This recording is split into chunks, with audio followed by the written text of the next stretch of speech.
La Constitución mexicana reconoce expresamente en su artículo 20 el derecho de toda persona imputada a que se presuma su inocencia mientras no se declare su responsabilidad mediante sentencia emitida por el juez de la causa. En este sentido, la Suprema Corte ha dicho que la presunción de inocencia es un derecho poliédrico, en el sentido de que tiene múltiples manifestaciones o vertientes, cuyo contenido se encuentra asociado con las garantías encaminadas a disciplinar distintos aspectos del proceso penal. En la jurisprudencia se han identificado principalmente tres manifestaciones o vertientes. La primera como regla probatoria, es decir, los requisitos que debe cumplir cada uno de los medios de prueba para considerarlos válidos para ser utilizados en un juicio, tales como la relevancia o la licitud, y los requisitos que en general debe cumplir el ofrecimiento y desahogo de esas pruebas, tales como el respeto a los principios de publicidad, contradicción e inmediación. El segundo es como estándar probatorio o regla de juicio. Esto quiere decir que es una regla que ordena a los jueces absolver a una persona cuando no se hayan presentado pruebas de cargos suficientes para acreditar, más allá de toda duda razonable, la existencia del delito y la responsabilidad de esa persona. Esta vertiente implica dos cuestiones. Uno, propiamente el estándar que se considera suficiente para condenar a una persona, es decir, más allá de toda duda razonable. Y dos, a cuál de las partes perjudica el hecho de que no se satisfaga dicho estándar. En materia penal sería el Ministerio Público o la Fiscalía. Y en tercer lugar, como regla de trato, es decir, un mandato de que toda persona debe ser tratada como inocente hasta en tanto no se declare su culpabilidad por virtud de una sentencia condenatoria, por lo que, por regla general, se prohibirían acciones que supongan una anticipación de la pena. Bueno, considerando el altísimo impacto negativo que una condena en materia penal tiene en la vida, la libertad, los bienes o la reputación de una persona, es a través del reconocimiento de este derecho en sus diferentes vertientes que se pretenda que exista al momento de condenar a una persona una seguridad lo suficientemente alta como para descartar posibilidades de error, pues se entiende que el riesgo de condenar a una persona inocente es más perjudicial que la posibilidad de dejar a un culpable en libertad.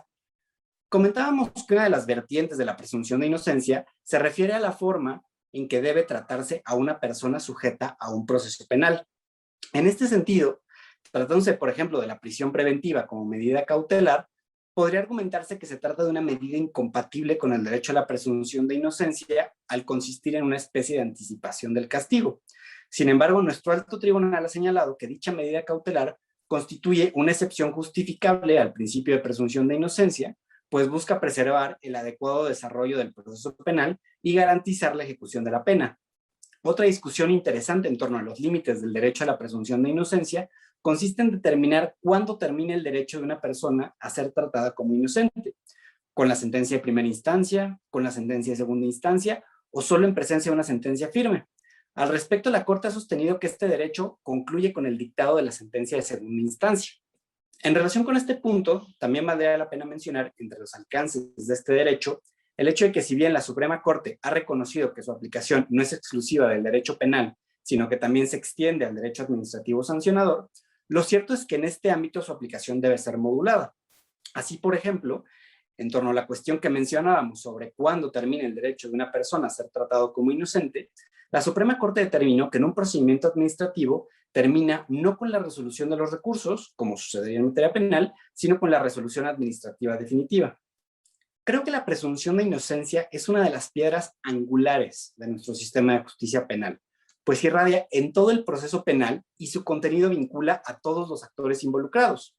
Ejemplo de ello es que la presunción de inocencia obliga tanto al legislador a establecer las garantías necesarias para hacer efectivas todas sus vertientes, como a los juzgadores a no realizar interpretaciones incompatibles de este derecho, así como garantizar el ofrecimiento, desahogo y valoración de las pruebas conforme a los principios que hemos platicado. Además, la presunción de inocencia se encuentra estrechamente vinculada e incluso da justificación a muchos otros principios y derechos fundamentales del proceso penal, tales como la imparcialidad, el debido proceso, el derecho a la no autoincriminación o el derecho a la exclusión de medios de prueba obtenidos mediante violación a derechos fundamentales, entre muchísimos otros que podríamos mencionar. Suprema Corte, el poder de la justicia.